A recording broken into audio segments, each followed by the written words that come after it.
โสดแล้วงัวควายตัวหนึงก็บ่ได้มี ควายตัวนึงก็มีน้ำใจคนก็อยากเลี้ยงอยู่เลยงูควายนี่ โอ้เจ้าผู้เดียวเจ้าเชื่อแล้วเจ้าอย่ามาหาแนวยุ่งยากใส่เจ้าเด้อ ได้เฮิมเว้ย ฮะ ข้อยคิดว่าสิเลี้ยงที่แล้ว เจ็บเป็นดินอุ่นมาที่เว้าบ่ได้เนาะ ไก่ตัวนึงก็บ่มีเนาะข้อยอยากเลี้ยงอยู่บ่รออยู่ทุกให้เลี้ยงม้าบ่ได้เขาพาเลี้ยงหมูเราก็เฮ็ดได้บ่มี อีหยังก็ ทุกให้เลี้ยงม้าก็พาเลี้ยงหมูบ่ได้อยู่พอได้มีน้ำมัน เอามาเนาะหาซอกหามาเว้าคำเว้านี่โอ้ย มีหยังเนาะ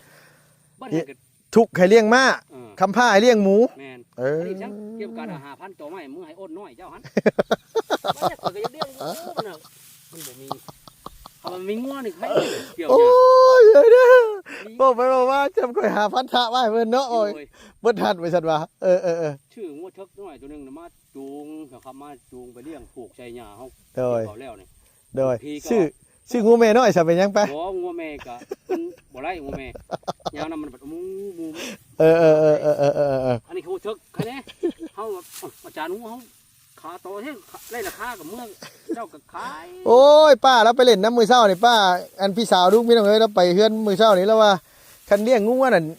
ซื้อแบ้หั่นให้บ่เลี้ยงแล้วว่ะ โอ้แม่นี่โหบ่ได้แม่นะ ผิดหมู่ผิดพวกบ่ แม่ข่อยคัดมาหาน้ โดย ำแม่นี่เจ้าบ่พลังมันเชื่อมันก็เฮาแบบว่าเฮาบ่มีแม่นี่มันก็ไปหาเชิงของเพิ่นเนาะผู้บ้านนู้นบ้านหยังมันก็ไปได้ โดย มาบาดก็ตีตายบาดเดียว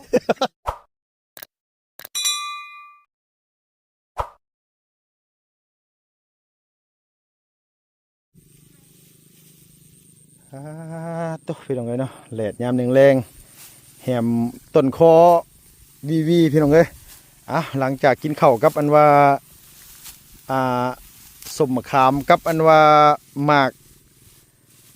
สไลด์ขี้นกพี่น้องเอ้ย ผมมีเวลาดอกนอนเพียผ้า มีแต่นอนน้ มีแต่นอนน้ำนอนอยู่น้ำที่แหละ ำโดยเกี่ยวกับบุมีบ่สิลงเกี่ยวซอยนี่ ผมมีดวงเดียว โอ้ยพี่น้องเอ้ยมันดวงหนึ่งเท่าไรสิมือนี่บ่ฮอดบ่20,000 30,000น่ะบ่ โอ้ชาวปลายบ่ได้ ชาวไปป้าเข่าแม่พี่น้องนักบ่ดี ได้ เข่านี่เวลาเฮากลับนี่ นัก นักบ่มันสิต้องมือด้วยหรอกพี่น้องเอ้ยคันว่าเข่านี่พอดีว่ามื้อนี้ก็เกี่ยวผู้เดียวพี่น้องเพราะว่าเพิ่นว่าเป็นมื้ออื่นเพราะเพิ่นเว้าไปบอกคนไว้แล้วมื้ออื่นจักสิมาหรือบ่มาแต่ว่าเข่าให้หน้าเขาเจ้าก็มันเริ่มชุกเริ่มเหลืองคือกันบางเทื่อเพิ่นก็เกาะอยู่ให้อยู่หน้าเพิ่นบ่มาก็มีพี่น้องเอ้ยเนาะมีแต่ว่าเอาหมู่เอาพวกเอาพี่เอาน้องแล้วจ้างลูกจ้างหลานมาเกาะซอยแล้วเบาเด้อ อย่างนี้บ่ แม่นยังน่ะ มันจะห้อยจูบก็มีได้นี่มันบ้าไง โดยแดดอีหลีโลพี่น้องเอ้ยสู่อีหลีโลตอนจักมุ้งสิอันนี้นี่จักมุ้งสิว่าคนเข้า ประมาณ3 โมงก่อน โอ้ยจะว่าจักมุ้งแล้วเดี๋ยวนี้มันก็4 3 โมงแล้วย่า แล้ว2 โมงกว่า 2 โมงกว่าข่อยมีโทรศัพท์แท้ๆกันยังมาเถียงข่อยอยู่เนาะพี่น้องเอ้ยตัวนี้นี่เพิ่นเกี่ยวแต่เช้านี้ว่าซั่นว่าลุงลงมาเมื่อกี้ยังเว้าอยู่ว่าเพิ่นเฮ็ดผู้ชังเด้ว่าเนาะว่าปันงูเขียวเกี่ยวอันว่า อันนี้นะ กับแก้แท้เด้ว่ะ เขาเฮ็ดเกี่ยวประหันแล้วก็เขาขึ้นหันว่ะ บ่ได้ข่อยก็มาเอาจะนี่ลงมาหัน เอาว่าไงว่าอันนี้นี่คือสิเอารอบแรกเนี่ยกันแล้วตัวนี้นี่สิไปมัดเข้าป่ะนี่โดย พุ่นกับข่อยก็ไล่ในผูก โดย เพื่องนั่นน่ะ ตัวแรกนี่พี่น้องคนช่วงอยู่ว่าโอ้ยบัวเนาะใบไม้เจออันนี้นี่บัวเฮ็ดหน่อแผ่นดินหม้อไว้เนี่ย ยันข้าเจ้าท่วงว่าเฮียนหย่อแผ่นดินเป็นปอบอีกเลยเนาะ จักสิหน่อนี่เนาะบ่จักคนไว้ บ่คันว่าเขาเฮ็ดเป็นกรรมอันนั้นก็แบบนั้นก็เฮาก็มัดก่อนก็วางไว้ก็ได้หรือว่าใด วันละแสนใดก็หาตังค์ให้มาช่วยกันแหน่เนาะเห็นบ่ก็ได้ ๆโดย ผู้ใดนี่ทุกข์ยากปากมองแท้ๆโอ้ยจ้างกำลังขึ้นหลายยังอยากจ้างแพงแหล้เนาะ โดย ปล่อยก็ได้ กันเป็นกรรมก็วางได้บ่วางได้ข่อยว่าเข้าหน้าหวานเด้ โอ้ได้แล้วผู้ฉลาดเขามันลุกโลกให้เขา โอ้ย คนหัวลุกไปกันแล้วมันน่ะปุ๊บหมดแล้วบัดมันแห้งนี่มันลงไหนคำว่าเจ้าเห็ดบ่ซักเขาตัวเพื่องน่ะอันนี้นะอันนี้ เฮ็ดเอง โอ้ข่อยมันครับเสี สียแน่เนาะ โดยโอ้ยพี่น้องเลยมันแดด2 มื้อแล้วแหละวันที่นี่เนี่ยกรมอุตุเพิ่นบอกว่าวันที่5เนี่ยฝนสิลงมาอีกเปอร์เซ็นต์ว่าหมายความว่ามีโอกาสเกี่ยวมื้ออื่นแล้วก็ โบ มื้อฮื้อ แรงข่อย คน ถามมึงอันน่ะพ่อใหญ่เทพลาเอ้า ไม่ได้เพราะเพิ่นเรายังมีอันว่าเชี่ยวเทเวลาเนาะ โดย เสียเรา ใช้เอ็นว่าเพี้ยนแต่เก่าคือมาตลอดเพี้ยนนะ เพื่อนนะ โดย โอ้ยเพิ่นเมื่อเพื่อนเช่านี่ เออ เพิ่นเมื่อรถเกี่ยว อ่า เมื่อหาชื่อเกี่ยวชื่อหยัง ลุงมองกันไหน เออ เมื่อบัดเกี่ยวบ่เห็นเหมือนงอก บ่มาครับ งอกบ่มาซับนอนเราสวยเลยเราบ่เอาหรอกเพิ่นว่า เอาเนาะเอาบ่เอาที่ใด โดย มาหน่อยลายก็ยิงกามันแล้วก็บ่ว่าเฮาก็ได้ โด มาย ช่วยก็เลยเวลาไป โดย อันว่า คุณว่าเข้า9 โมงก็ออกอันเลิกก็จะ6 โมงเนาะ หมดแล้ว9 โมงแรงหมดเลยเนาะ เฮ้ยถ้าเป็นข่อยเจ้าอยากจ้างมือข่อยมือได้300,000ข่อยก็บ่ว่าเฮ็ดน้ำเจ้าคันปานนั้นน่ะ กับว่ากับข่อยกับว่าโยกต่างว่าดินกันนด โอ้ยพี่น้องเอ้ยเนาะเมื่อกี้นี่โทรศัพท์อันว่ามันฮ้อนพี่น้องเอ้ยมันตัดไปเลย ตัดภาพมาบัดนี้นี่ใกล้สิแล้วเลยย่านได้ออกจากบ้านนี่ปีหน้านี่แหละพี่น้องเอ้ยย่านได้เกี่ยวข้าวแล้วเนี่ยเอาข้าวขึ้นเล่าจะว่าเขาสิไล่ออกช่ำบ่จักเพราะว่ามันออกปากออกอย่างไดมันหลายอย่างหลายแนวนี่หย่อแผ่นดินแน่บัดหน้าหน่อยบัดได้ข้าวหลายแน่ ไปยังเลย อ้าวเป็นปอบเขาไล่นี่ ไปก็ไปแล้วนุ่งเฮิมเลยเนาะไปหาเฮ็ดเวียกเฮ็ดงานทำเช่นนั่นคือ ขนาดว่าเกี่ยวผู้เดียวได้พี่น้องเอ้ยนี่มึงเนี่ยเขาเดียวว่าไป โดย โดย ถ้ามันไปก็ไปหาเฮ็ดเวียกเฮ็ดงานนุ่งเฮิมแล้วไง โดยไปก็ไปนะข้าวเกี่ยวแล้วเนี่ยยังเว่าอยู่นี่ผ้าให้มันแล้วเนี่ยแต่ก็บุมีอยากเฮ็ดในสิผ้าขึ้นเสโปนนี่ คุณบ่ บ่นะพาไปนี่แหละไปเอาผู้แสบผู้สาวไปอ้อยเอามาเกี่ยวเข้ากลางเข้างานน้ำนี่แหละ ว่าโอ้ยเลยผู้สาวไม่ได้เชื่อ คนอ่อนจนย่อว่าไรติ คนนอนย่อบ่ได้มาบ่ได้เอาตาจะอดน้อยมาให้กัน เอามาอีกได้หั่นน่ะอันโตอัน2 ตัวก้อนน่ะเรียบร้อยไว้แล้ว เอามานั่น ตายไปเลย มากระตาบ่ได้เด้ โดยเดี๋ยว2 ตัวน้อยนี่เบิ่งแม่นดีๆเด้อบัดนี้เด้อก ระถามเพิ่นว่านุ่งเฮิมบ่อ้นกินน้ำบ่เฮ้ยเพิ่นว่าอ้นบ่กินน้ำ อ้าวก็ไผสิได้เอาน้ำให้มันกินเนาะ สงสัยอดน้ำตายพี่น้องเอ้ยเนาะเอาพี่น้องเอ้ยเนาะมาต่อกันเลยอีพีนี้เอาสบายดีป้าลุงเนี่ยเด้อ ทำคือข่อยนะ ฮะ ตายแต่มือนั้นสวัสดีเด้อ ตายแต่มื้อแรกคุณว่าหิวน้ำดิ ข่อยตายแต่มือเจ้ามา โดยเอาเนาะพี่เนาะเป็นไงก็กลับสบายดีพี่น้องเบัดสุขุสุคนระหว่างในและก็ต่างประเทศพี่น้องเอ้ยที่เขามารับมาชมช่องลุงเฮิมเพียงเนาะมื้อนี้ก็มาหน้าเบาลี่คือเก่าพี่น้องเอ้ยมาอีพีแรกคันไปหามะขามมากินมาฉันมิดซ้ำม้อยมิดจีรีก็นึกว่าเพิ่นบ่ได้อยู่อ้าวว่าไปทางใดเด้วะไปหาซองกบซองเขียดบ่วะโอ้เด็ดๆสิซองกบคักปานหยังนี้เนาะบ่เนาะ แม่น ฝนตกใหม่อันว่าเช้าใหม่เนี่ยน้ำอันยังพี่น้องเพิ่นว่าน้ำบกจากห้วยแล้วประเทศนี้มันลงมาหากินปูกินปลาซิวแล้วมันกลับขึ้นไปบัดนี้นะเห็นห้อยมันขึ้นนี่โอ้ย แต่เห็น มื้อแรงนี่ว่าสิออกมาก้านนั้นว่ากบอยู่มื้ออื่นสิขึ้นเซฟโปนว่าสิเอาขึ้นไปฝากกับเจ้านี่มาสู้ได้บ่มื้อแรงนี่ ไล่ ได้บ่ ไล่อยู่ สิไปถ่ายให้พี่น้องเบิ่งนี่นะเว้าอีหลีได้เปล่า มาเนาะ สิมาเลยอันว่าพากันไปประมาณสัก6 โมง 7 โมงเนี่ยก็8 9 โมงขึ้นมาแล้วสิมื้อนะ ไปฟ้าไปดอกไล่ดอกกบน่ะ ได้บ่ บ่ได้กินได้อย่างนะ พอได้กินได้อยากอยู่บ่ แม่น บ่บางเทื่ออะไรสิเอาไปนี่แหละพี่น้องเอ้ยไปฝากอีหล่าไส้มักแท้ๆได้นั่นก็ได้กบก็ได้ต้องไส้หั่นกะ มากินกบเพิ่นเนาะ คนอยู่พุ่นมันบ่ได้มีกบเด้อันบ่รีเอ้ยจะเชื่อบ่ว่าอยู่พุ่นจักโตอันแสนหนึง4 โตแสนซ้ำเจ้าขาอันว่าเจ้าอันเฮ็ดเมื่อยข่อยเมื่อคืนนี่น่ะ หาไปขายไปยังจะข่อย 4 โตแสน ลืมเลยว่าจะว่าอะไร ลืมยังน่ะ ธรรมชาติจอกอยู่แอวกูว่าไปงมหทางหน้าเดี๋ยวเนาะ นี่ไปทางหน้าด้วยสิเป็นหยังคันมันยากอีหลีเดียวก็ได้ โอ้ยยิบทางหน้าบัดก้มลงมาสิตื่นนี่แหละมันจะว่ามันทาง เกี่ยวเข้าอันว่าหน้าน้ำพี่น้องเอ้ยหน้าทามบ่ใช่เข้า เกี่ยวเข้านั่นนะ รอ อยากให้มันเพิ่นว่าเฮ็ดเกี่ยวคู่กันก่อนเด้เฮาก็เกี่ยวบ่งออกสิเด้อแล้วก็จ้อมเขาเจ้าขาแล้วเอางูนี่เอาตัวนี้เบิดเด้อก็ไปเอาตัวนั้นอีก เดี๋ยวจะเกี่ยวมาอีกเนาะ เกี่ยวมาอีกโดยบ่ต้องย่านก็ได้หรอกว่าฝนสิตกระบางมื้อ2มื้อนี่นะบ่ต้องย่านก็ได้ เพราะว่ากรมอุตุเพิ่นบอกว่าคันสิมาอีหลีกับเพิ่นแหละวันที่5ที่6พู่นบ่โดยเกี่ยวโลดเต็มที่โลดย่าลงไปแรงข่อยโทรถามเพิ่นโดยโทรถามให้แน่ถนนทางมันแห่งไปยากมายากใหญ่ตกเรื่อยหลายเพราะว่ายังเข้ากระซุกเต็มให้เต็มหน้าเลยน้ำให้น้ำหน้ากัดคือสิพ่ออยู่ดอกเลี้ยงต้นเขาต้นน้ำก็ได้โทรหาอ้ายเพิ่นแน่บ่แรงอ้ายเบาไปเลยพรทางชำเหนือพู่FC บ่เป็น FC แล้วบ่เพิ่นนี่เชี่ยวนาเทวลาเลยแล้วก็เฮาก็สิได้โทรหาเพิ่นให้รถพรแน่ที่บาปน้องบาปนุงเลยเนาะโดยกับผู้ดีว่าสิเมื่อนี่สิฮักอันว่าอันแหนงหน่อไม้มื้อให้อ้นน้อยก่อนพี่น้องเอ้ยแหนงหน่อไม้จังไพ่นี่นะอ้นน้อยโดยอ้นน้อยโอ้ยเนาะมาเฮ็ดบาปเฮ็ดกรรมเจ้าอีกแล้วข่อยยังว่าอยู่อ้นน้อยได้เอามาฝากแต่อ้นนั่นแหละพี่น้องเอ้ยผู้แซ่บผู้สาวนะยอมแหละFC เพิ่นยังเว้าอยู่ว่าอย่าเว้าเรื่องลูกเรื่องเมียหลายเพิ่นว่ารำคาญว่าซั่นว่าโอ้ยข่อยก็ได้ว่าไปเว้ากับผู้บ่าวก็เว้าเรื่องลูกเรื่องเมียติบ่แม่นว่าสิเว้ากับผัวคนอื่นเขาว่ะกับเบาลีแล้วเป็นผู้บ่าวใช่เว้าได้ซั่นว่ะเข้าหน้าว่านก็งามดีได้น้องบ่ลีเนาะชื่อเสียงโด่งดังดีได้แม่น้องวาดไปเมื่อวานแล้วก็เว้านะแล้วว่าเขาซาเบิดบ้านแล้วว่าเบาลีน่ะเฮ็ดเข้างามแล้วว่ะงามจะแบบคนก็โลเนาะคนงามนี่จิตใจก็ดีติเว้าดีได้ครับบ่ได้เว้าเล่นเด้อการกบแมลงน่ะเจ้ามาสู้ก็ได้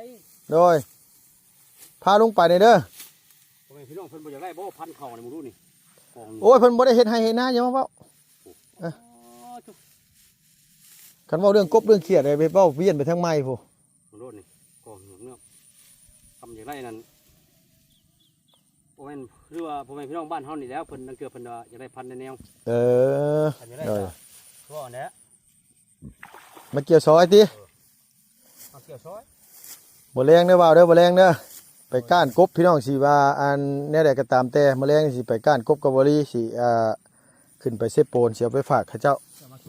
โดยก็สิไปถ่ายคลิปให้พี่ให้น้องเบิ่งว่า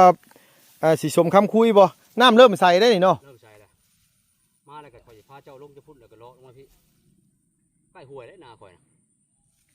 ใกล้ห้วยโดยใกล้ห้วยก็ห้องนะน้ำโจรเพิ่มแล้วน้ำยังหลายอยู่จักบ่าวบ่แต่ข้าวที่ข่อยขึ้นรี่อยู่เครื่องจานผู้รี่เครื่องจานก้าวแบบขาวมากเลยก็โหลดมาใช่แต้มให้พ่อเอาให้พ่อแต้มหนวดเขาว่าโจรนึ่งเหรียญหัวไม่ข่อยที่เลยเอาเห็ดเพาะแต้มหนวดดิว่าโจรนี่เลยหน่อยเกี่ยวกับบริมีนะพี่น้องไงจังหน่อยสิว่าโอ้ยไปอันท้ายแต่แล้วแบบบ่เคยไปซอยเกี่ยวข้าวมันบ่มีเกี่ยวพี่น้องไงเนาะบ่แม่นว่าลุงเกี่ยวบ่เป็นไหนลุงเกี่ยวเป็นคือกันได้นี่นะไว้ขนาดนั้นเจ้าว่าเนาะหน่อยป๋อโทษพี่น้องเลยฮะเอาไปซิซะให้คอยเป็นผู้จับกล้องอะไรกันเจ้าลงมาเกี่ยวโอ้บ่ได้แบบนั้นบ่ได้บ่าวเว้ยบ่ได้ขอย่านปิงเกือบโบกกันปักใหญ่เคยจับเกี่ยวแข้งนี่เช่าหันนะเดียดเพราะว่ามันยังนี่ว่าบัดเบิ้งปีนข้าวข่อยยอมตัวนี้แหละพี่น้องเอ้ยว่าเรื่องนี้อย่างอื่นข่อยสู้ได้เบิดข่อยยอมอย่างเดียวยอมปิงพี่น้องเอ้ยยอมตัวเดียวยอมปิงข้าวปิงข้าวปิงจับควายนะพี่น้องโอ้ยยอมให้ห้องท้องแตกแล้วคำแบบนั้นน่ะอีลีแบบว่าโดยไป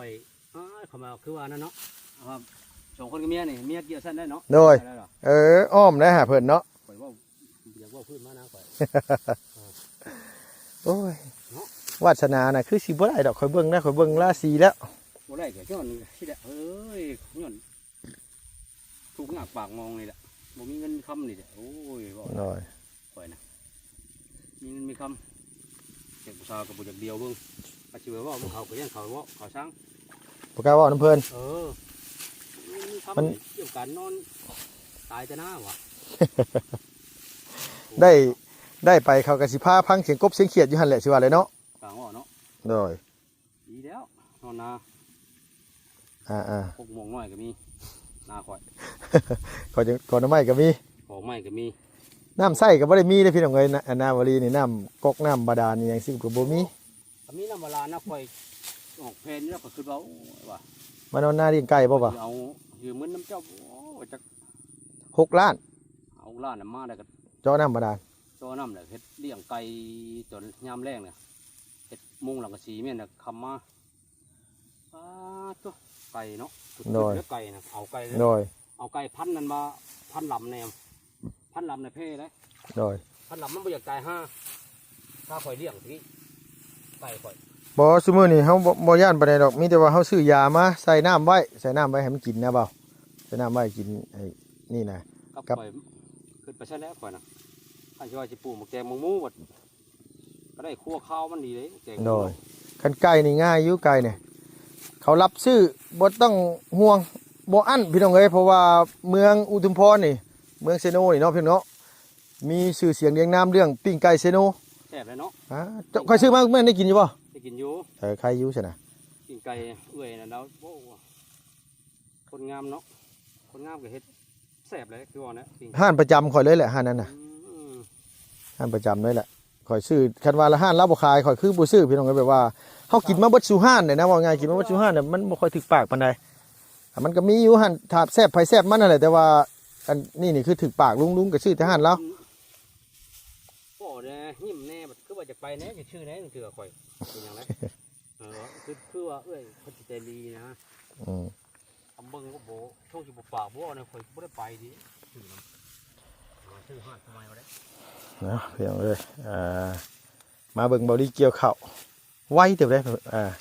เบิดรอนี่คือไปมัดเข่าว่าบัดนี้หรือว่าได้ บ่ดอนี่ข่อยก็ขึ้นไปมัดเข้าแล้วก็เข้าเอาเข้าเลี้ยนเข้าไม่ได้ก็ข่อยสิลงมาเกี่ยวแต่ค่านี่ลงหัวต้นบ่ได้บัด บ่ได้ยากบาดที่นี่นะคันว่าชุมรานี่นะยามมื้อคืนมาขอย่องตามมันว่าต่อเฟืองนี่พี่น้องซักปลาคอใหญ่ขึ้นไปต้มใส่อันว่ามะขามน้อยใส่ผักกระแยงอ่อนนี่ซื่อนะ ลงก็ให้ลงแต่ผู้เขาเคยอันนั้นแล้วเนาะ โดย คนอื่นก็บ่ให้ลงแล้ว ลงบ่ได้อีก บ่ได้เลยไปลงนี่ได้จะตีพรเข้าพรน้ำนี่ บ่สมมุติว่าเอาเข่าขึ้นแนวใด โอ้เอาเข้าขึ้นแล้วก็เฮาก็ บ่ได้อีกป่าน้ำนาข่อยยังมีอยู่ บ่ได้ปลามันลำมันแทะมันเป็นมันแล้วชักเจ้าชักบ่ถือก็พิษอีกเด้ โดยเป็นมันอีก เอามันบาดมันหยังเนาะ โดย เอารับเนี่ย มีแต่คำเว่ามีสบุปิอันคำมันจีบผู้สาวนั่นโบได้มี อันสิได้ลูกได้เมียนำเขาหันอันนี้นี่น่ะเก่งคักอันนี้นี่น่ะ ขึ้นจากอายเลย ฮะ อายขึ้นจากอายเลยเป็นเขาบอกเลย ฮะ ตะกี้นั่นเห็นชายอยู่ว่าโยกให้เลย โดยหมู่บ้านนี่พี่น้องเดี๋ยวดูสิว่าไปฟังพี่น้องกับผู้สาวมีคนหนึ่งน้องเพิ่นประมาณ20นี่หรือว่า18 19นี่แหละไปประมาณนี้แหละ 16 17นี่แหละ 16 17บ่ 17ปีเนี่ย คือสิมีผู้เดียวแหละเพิ่นแยงในอันว่าเขตนี่เบิ่งนี่นะ โอ้เขาก็ลูกหลานเนาะเขาก็เบิ่งแง่งมัน ก็เข้าใจเห็นผู้สาวมาพี่น้องบิดชายบิดขัวอยู่โอ้ยข่อยก็เลยว่านางเอ้ยมาเกี่ยวข้าวซอยบุรีเนี่ยมื้ออื่น มีเสียงสาวใกล้ก็ค่อยก็จะไม่รอดได้ค่อยไปเฮ็ดเบียกเลยมีกำลังใจเลย แบบภูมิใจไปหนึ่งคำเขาสินอนอยู่ยังอยู่กินหลักอายได้เหรอไหม โดย ก็บอกเลยก็ย่านเลยว่าเพิ่นบอกว่าโอ้ยคนเดียวนี่ว่าให้หน้าชุกจะให้เต็มหน้าบัดนอนแต่เที่ยงจะม้ออยู่นะพักนะ อยู่ผู้เดียวสิกับหมอลำน้อยหนึงก็บ่ได้มีบ่เบา โอ้ค่อยบ่มักทั้งเพลงมึงรำนะ ทำมันเสียเวลา โดยหมอลำมันยังบ่ต้องเอามาใกล้ ทั้งหมดรำไม่ได้แบบเอาน้ำเกลือมันข้าวเขาไปจะขึ้นไปวิทย์ดิ โดยลำบากเสียเวลาอันนี้คือแบบปวดปั๊บแล้วลกเอาปั๊บเลย โดย นี่มัน เข้าใจว่าไงว่าคันฟังหมอลำบัดจังบัดมันโฆษณามันข่าวนั่นข่าวนี่บัดจะเปลี่ยนขึ้นใหม่อีกเสียเวลาไปอีก ทั้งม้วนนะมักม้วน โดย จะว่าจะมีเสียงตู้เสียงเพชรกับมูเปิดแต่พังกับพัง ได้อยู่เนาะ แต่ว่าเอาเองนี่โอ้ขึ้นมันนั่นเนาะ โดย ข้าววัดปล่อยวัดโอ้ขึ้นไปต้องวัด คันว่าบุกเกี่ยวข้าวอย่างเดียวบ่ได้หลายกรรมเติบเนาะขึ้นมาเพื่อสิหาขึ้นพ่ออีกก็โดนเติบ ขึ้นนั่นว่าอันน่ะประตูโน่นกันเพื่อเห็นกับพวกแห้ง เพื่อสิอันว่าโฆษณาอันขายยาน้ำดำแล้วก็เหิงเติบอีก โอ้ยเวทอีกคอย5 ทีนึงได้คอยพังทีวิทย์5ใส่กระบอกมีเนาะ โดย ตายจะเข้า ว่ะปนทองงูคือมีแต่เพลงจะล้ำแท้ว่ะ โดย ปนทองโตรถชื่อมาเดี๋ยวพิจารจะเข้าครับเอาไปเปลี่ยนอีก ไปเปลี่ยนมามันยังคือเก่าอยู่โอ้เนาะมันมืดครึ้มฝนเนี่ยเพิ่นก็จะข่าวได้เนาะข่าวท้องถิ่นท้องหยังนะ โดย โอ้ชัดเว้นว่ะลาบด้วยเท่ากับมือนี่บ่ได้ชื่อเลย แต่คำเว่าคำจ๋าว้าวไป นี่ใครเนี่ย อ่า เขาแบบว่าพังผูกเสียงห้องประตูว่าประตูเนื้อนผูกเพิ่นเปิดเนื้อผูกถึงมาออกมาเท่ากับซึ่งเย็นเด้ สบายใจมีคนเปิดให้ฟังเนาะ เกี่ยวไปนี่ ไวพี่น้องเกี่ยวเขายอมรับว่าเราเกี่ยวโอเคได้แหละโอ้บางทีตัดเข่าปวดไป ภาพบุตรก็ค่อยก็สิเฮ็ดก็ทำลายอยู่เนาะค่อยก็หาสิเริ่มเกี่ยวเข้ามานี่ โดย ก็เผาอยู่แหละบอกหมู่ผู้ก็มาซอยแหน่ว่ะบ่แรงยักษ์เพิ่นสิมาเพิ่นกังเว้นเพิ่นบัดยาก โดย ยากงูยากกล้วยนะหมู่ผู้ก็ได้ โดย เลี้ยงงูเลี้ยงกล้วยเนาะ เข้าใจแล้ว อันนี้ โดย บ่คือห้องแบบโสดแล้ว งัวควายตัวหนึ่งกับบริมี กล้วยจนบ่มีน้ำใจคนก็อยากเลี้ยงอยู่แล้วงูกล้วยนี่ ผู้เจ้าผู้เดียวเจ้าเชื่อแล้วเจ้าอย่ามาหาแนวยุ่งยากใช่เจ้าเด้อ ได้เฮิมเว้ย ฮะ ข้อยคิดว่าสิเลี้ยงสิเด้อ เจ็บเป็นดินอุ่นมาที่เว้าบ่ได้เนาะ ไก่ตัวหนึงก็บ่มีเนาะข้อยอยากเลี้ยงอยู่บ่น้อยอยู่ทุกให้เลี้ยงม้าบ่ได้เขาพาเลี้ยงหมูเราก็เฮ็ดได้บ่มี อีหยังก็ ทุกให้เลี้ยงม้าก็พาเลี้ยงหมูบ่ได้อยู่พอได้มีน้ำมัน เอามาเนาะหาซอกหามาเว้าคำเว้านี่โอ้ย มีหยังเนาะบ่ได้ก็ ทุกข์ให้เลี้ยงม้า ค คำผ้าให้เลี้ยงหมู แม่น เออ อันนี้จังเกี่ยวกับการ5,000ตัวไม้มือให้อ้นน้อยเจ้าหันบ่ได้ข้อยก็อยากเลี้ยงอยู่มันน่ะมันบ่มีถ้ามันมีงัวนี่ใครเกี่ยว โอ้ หยัง ยเด้อบอกไปบอกว่าจำก่อยหาพันธะไว้เพิ่นเนาะโอ้ย โอ้ย เบิ่นทันไปซั่นว่าเออ ชื่องัวเทิกน้อยตัวหนึงน่ะมาจูงนะครับมาจูงไปเลี้ยงผูกใส่หญ้าเฮา โดย เขาแล้วนี่ โดยชื่องูแม่น้อยซะเป็นหยังไป บ่งัวแม่ก็มันบ่ได้งัวแม่ยางนั้นมันแบบมู เออ อันนี้เขาเทิกใครแน่เฮาอาจารย์งูเฮาขาโตแท้ได้ราคากับเมืองเจ้าก็ขาย โอ้ยป้าแล้วไปเล่นน้ำมือเช้านี่ป้าอันพี่สาวลูกพี่น้องเอ้ยแล้วไปเฮือนมือเช้านี่แล้วว่าคันเลี้ยงงูว่านั่นชื่อแบ้หั่นให้บ่เลี้ยงแล้วว่ะ โอ้แม่นี่โหบ่ได้แม่นะ ผิดหมู่ผิดพวกบ่ แม่ข่อยคัดมาหาน้ โดย ำแม่นี่เจ้าบ่พลังมันเชื่อมันก็เฮาแบบว่าเฮาบ่มีแม่นี่มันก็ไปหาเชิงของเพิ่นเนาะผู้บ้านนู้นบ้านหยังมันก็ไปได้ โดย มาบาดก็ตีตายบาดเดียวโว้เนาะเอาดิเลย หึนมาหิวข้าวหิวน้ำมาเนาะค้อนฟ้าเนี่ยเรียบร้อยแล้วเนาะ เดี๋ยวเขานะไปน้ำมาบัดแก่คอมาครูบาดเชื่อเรื่องเนี่ยเชื่อหัดเขาเลยตายแล้วตัวมันหิวน้ำเลยแล้วเฮ้ยไปเอาหิวน้ำตายแล้วแค่ยังได้แล้วตัวนี้ตัวมันสิบไรนะ โอ้ยเบื่อเลยพี่น้องเอ้ย ย้อนอันนี้เลยแต่ย้อนนี่แหละมันสิบไรนะ ทุกข์ให้เลี้ยงมาคำผ้าให้เลี้ยง หมู โอ้โหผู้เฒ่าโบราณเพิ่นเว้าบ่ พ่อแม่แต่พ่อแม่เพิ่นพาเว้า โดย ทุกเลี้ยงม้าเพิ่นเอาคำผ้าเลี้ยงหมูเด้อดูเอ้ยจังซี่ โดยคือคำสอนเพิ่น หมู อยังน้อยๆก็ต้องมีแนวเลี้ยง มีหมูนี่ก็ธรรมดาพ่อแม่เฮาตะกี้เพิ่นเลี้ยง โดย หมูเลี้ยงหยังขายเจ้ามัน โดย ทำแต่ก็พอได้ใช้ได้ซอยน้ำเพื่อนเพื่อนน้ำซานเนาะอันนี้ชิได้ คือว่าหาว่าเว้าแท้ๆเด้คำเว้าคำจาขึ้นมาให้มาได้เป็นเรื่องเอาปลาเชฟปลาแดกมือเยี่ยมเบิ่งแม่เท่านั้นแหละ สำนันชีวิตดิติ กินเด้อมีอย่างกินเด้อแม่เอ้ย ปลา เมื่อคืนนี่พี่น้องเอ้ยลุงไปเอากบเพิ่นเฮ็ดกบไปลุงแม่ตู้บ่มีผู้อันเขี้ยวหมากโอ้โก แม่ผมมีผู้ได้หรอวะยาลูกปืนชื่อว่าชื่อหังได้แล้วมันนี่ยาวอยู่